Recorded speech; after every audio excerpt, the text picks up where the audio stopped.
Well, how about we talk about some real news? Oh, yeah. This is terrible, man. Yeah, but we got to talk about it. Yeah, let's talk about it. Yeah. I can't breathe. Man dies after pleading with officer attempting to detain him in Minneapolis. It sounds awfully familiar. Yeah. And this happens. But there's a lot we got to break through in talking about this story for sure. Yep. What we saw was horrible, completely and utterly messed up. Mayor Jacob Frey sent a video of the incident. I believe what I saw, and what I saw was wrong at every level. This story, I'm not going to show the video because I don't think we can. But to put it simply, we'll just give you the quick gist. You know, and I was just saying, I wanted to believe that racism was dying out. You know, that I don't see it. I have a lot of friends that are of all ethnicities, and then I see this. And it's like, come on. Well, why is this racism? Because it's a bunch of white cops kneeling on his neck because they're probably afraid because of the mainstream media putting it out there that, oh, it's black men are bad. It's like, and that's what they go for. That's a big leap, man. You know what? It comes from being in New York. Being in New York, the New York City police force is the reason that I'm making this jump, because I've seen it in New York so many times. I lived in New York for 16 years. I lived there for a long time. Non-stop were these stories showing up all the time, and I never saw a white guy getting, killed, getting thrown in prison for no reason. That's oof, man. There's a lot to dig through on that one. Yeah. Because here's what but this is just my first initial reaction of seeing this. It's like, okay, and they're not going to jail. They just got fired. Yep. Yeah. So fired. This guy's getting arrested. Here's the gist. This guy was there was a report of a forgery in progress. This guy's apparently sitting in his car. Cops come. A forgery. Like making a fake ID or something? I guess. So they pull the guy out, and apparently, according to them, I don't know if this is true, they said he was resisting. Okay. So they put him on the ground. The guy kneels on his neck. The guy starts saying, help, I can't breathe. Please, please, please, I can't breathe. My stomach hurts. My neck hurts. I can't breathe. And people are saying, like, yo, get off him, get off him. Dude kneels on him for 8 minutes. Dude on the ground dies. And then look at this headline, though. Check this out. Just a regular man. They don't include black man. They do not. Because that would make them look bad. And that's exactly what I'm talking about. They can't do that because it's just a regular man now that died. We don't want people to spread it around that it was a black man that had died. But that's a really good point. I don't know if I agree with the reasoning, but you brought up something really, really important. Look at it. Why did the other story say white woman? Some nothing story. Well, so let's give context for those that didn't hear earlier. We're talking about the woman in Central Park. It's a white woman and a black man arguing about a dog on a leash. Right. And the news reports are like, a white woman did this to a black man or whatever. Now we have an actual story about white cops and a dude and a black man dying. Check us out. Here's what we were talking about. Yeah. But it's very clear. White woman on video calling 911 on a black man. And it's like, okay, wow, all right, really lay it out there. I don't know which one it is. What, this one? Yeah. And then here we go.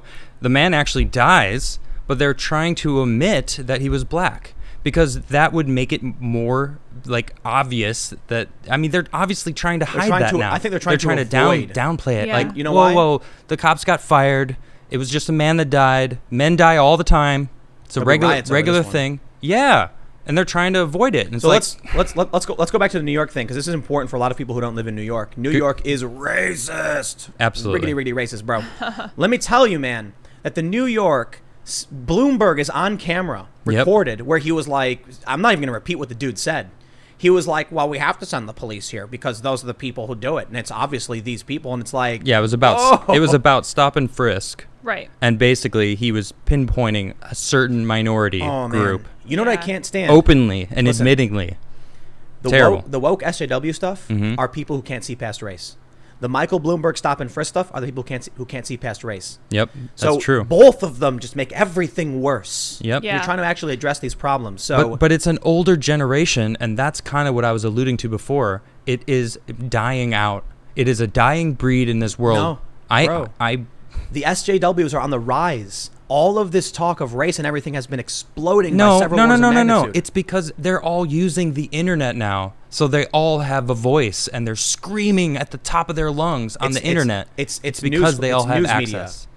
Instances of the words like critical race theory, diversity and inclusion, social justice, racism, bigotry are up like 10,000% in the past 10 years. Right, in the New York Times. Because they know those angry women are going to be sharing it. It's not the people like you and me that don't aren't going to be sharing this stuff. We're going to be ragging on it, being like, well, look at this crap. No, but this is exactly what people share.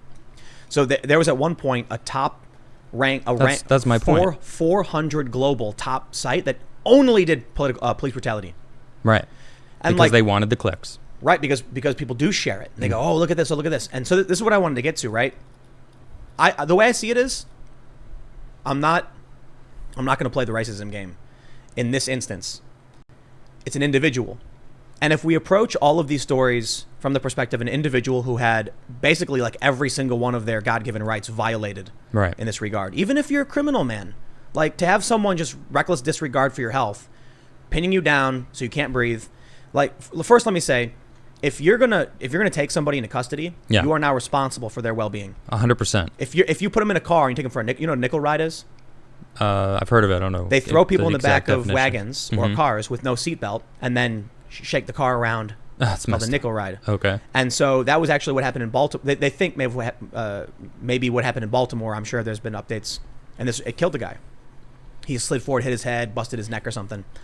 In this instance, what I would say to people who are like social justice activists, I understand your concerns about race and all that stuff. Right. But hold on to that, and let's talk about this man who had his life taken from him. Yeah, race. Okay, that's good. That's a good point. Race aside. And hold on to it. I'm not saying get rid of it. I'm just saying put attack in that. Talk about this man who has just killed an innocent. I don't want to say innocent, but absolutely not deserving of death. Right. 100%. Absolutely. He may have. No. I'm walking that back. Innocent until proven guilty. Yeah, exactly. This man, as far as I can tell, was innocent and he was killed. We'll stop right there. Then I'll say to the conservatives, I want you to look at this man, ignore the woke arguments and the anger, and talk about the violation of our civil rights. Yes. If you commit a crime, the cops can't just kill you. Right. Straight up. And they are. And they have been. Absolutely. And listen, my argument to people on the right would be, I know that it affects people of all races. My argument to people on the left, I understand. I've seen the cops in New York target the black neighborhoods purposefully, and Bloomberg goes on record for it. Exactly.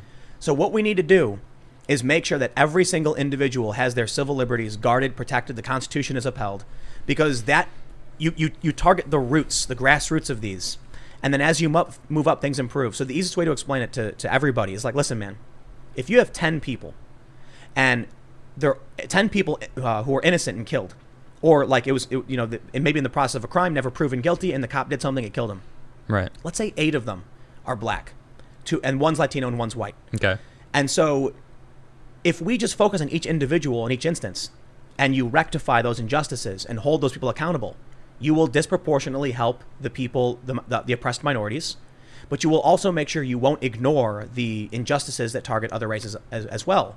It's basically like, I look at it like grassroots. You know, if you're only mowing the top of the lawn, the problem's never getting, pulled up. If you're only cutting the weed, you're leaving the roots there, it just grows back. Yep. And so what I see happening with stories like this is, when I look at it, I'm like, here's how we solve this, man. Innocent until proven guilty. The police have to be responsible for this man's death. Absolutely, 100%. They killed him. I don't want to make it an issue where people are going to argue with each other about racial justice, inequities, or whatever. It's like, I think we all agree this guy's civil liberties were violated. Yeah, straight up. And especially it was a non-violent crime. Forgery. So here's the challenge. They said he was resisting, right? Right. They said he was resisting, and they tried for 10 minutes to get him in the car. But look. Then they sat for 10 more minutes laying out on him instead of just getting a bunch of them and putting him in the back of the car. After that 10 minutes of fighting, sure, tag him with resisting arrest. I don't know what you do, I could argue they could have tased him or something, but then sometimes tasers kill people. And it's like, I guess the instance here for me is, first and foremost, I'll always stress, like, I don't know what happened before this video. I agree. And that's why I'm very cautious. Yeah. Like, for all we know, this guy was like, the Hulk and like throwing cars in the air and jumping, and this, poor cop knocked him down. For all we know, this guy got his hands up and not resisting, and the cop pushed him around and bashed him up. I have no idea. Yeah. So I actually have a little bit of an update. So I just scroll past me real fast. There was a video that was released the earlier part of this. It looks like he wasn't resisting arrest at all, and the restaurant owner from like across the street was like, I didn't see anything. It didn't look like he was fighting back at all. Like, I really don't know what happened there. So it's apparently a really quiet exchange if he was hulking out. So I don't know. So you don't think he was resisting? Is that what you're saying? That's what they said. It didn't sound like that. I'd believe it. Yeah. Look, man. I believe it too. It's weird for me how it's like you have social justice activists on the left who are constantly complaining about the police, and there's like a weird inversion. They hate the police, but they want big government. And then you see like the small government people and advocates defending the police more often. And look, I get it. There's subtleties within these arguments. At a macro level, to me, I'm kind of like, it doesn't always make sense. Yeah. I'm sure there's arguments you can put forward about, loyalty, authority, community and things like that. But I'm a small government, freedom, liberty-minded person. I'm much more about being on a farm with a bunch of hippies eating watermelon. And if some dude comes in under the authority of the state and starts telling me what I got to do, I'm going to be like, Constitution, buddy. Read it and weep. Yep. I don't care what your political orientation is. I don't care. All I care, I want people to have their civil liberties, straight up. So, look, the story here, and I think the big difference between this and things like Michael Brown and Freddie Gray, Trayvon Martin. Yep. We got a video of a guy who's just pinned on the ground. Yeah. Yeah. And it's like, if that cop just asked for help and then took his head off his knee off the guy's neck, Yeah. the guy might not have died. Yeah. When you talk about the arguments for these other individuals, we just don't know, and that's one of the biggest problems. We'll never know because the people who were there died. Exactly. Yeah, man. It's like you didn't need to put your knee on his neck. And I've been You there. could have sat on his hands at the lower of he's obviously handcuffed. That's a technique they do.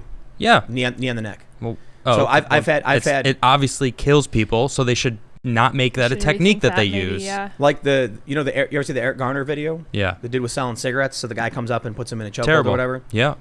You know what, man? It's ridiculous. It is a very, very dangerous balance between security and liberties. Yeah. Because I was talking about this earlier. You know how they tried doing bail reform in New York? I did hear about that. Yeah. Like the general idea they was did do bail reform, didn't they? They did, and it was a disaster. Right. It was a huge mess. Yeah. And I'm like, a lot of conservatives as well as me, I'm like, I'm not surprised. Right. But I agree with the sentiment. The idea is, if you're innocent until proven guilty, and a cop arrests you, you can't lock someone up until they can pay a bill. Like, that's messed up. Yep. Because what ends up happening is you have innocent people who get wrongfully arrested. Yep. And then they're like, your bail is set at $1,000. Nobody has it, so they go to jail for a couple weeks or whatever until they can get a trial or however long it takes. Sometimes months, sometimes longer. Now they lost their job. Now they've been evicted. Landlord says, don't know where they went. They're gone. And then that's it. Their life is completely destroyed. Yep. And even if they get out and the trial says, oh, we're so sorry you got arrested, it's too bad. Turns out you were innocent. Sorry. Right. So the idea in New York was you got to release them. Then the problem was they actually had people they knew were committing these crimes. Like, they'd watch them do it and they'd turn them loose and then they would commit the crimes again. So it's like, man, this is why I would never want to be involved in politics. Yeah. Like, that's legit. You know what I think the issue is for big cities? Mm-hmm. They're big cities. That's it.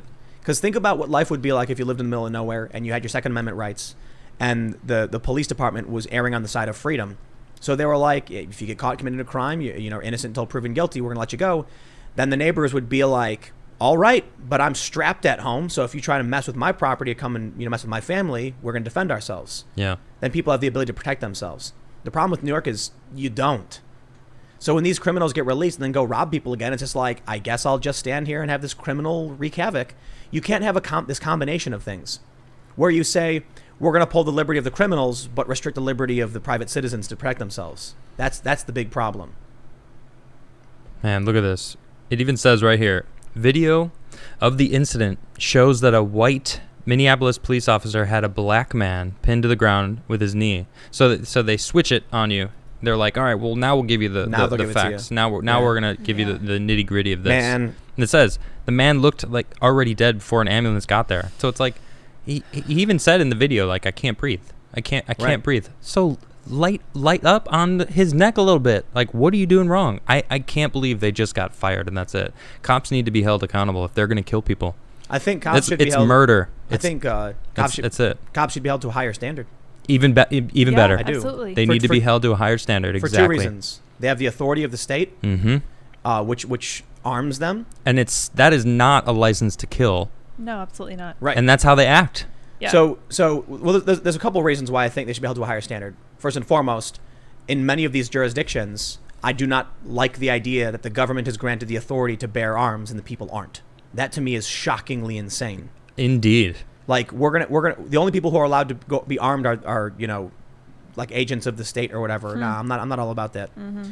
The other issue is they're a representation of upholding the law, which means if they break the law, well, shouldn't they, like, how are we going to set an example to everyone else that the law matters if the people who are supposed to uphold it often get a slap on the wrist or they walk? Like, therein lies a real problem.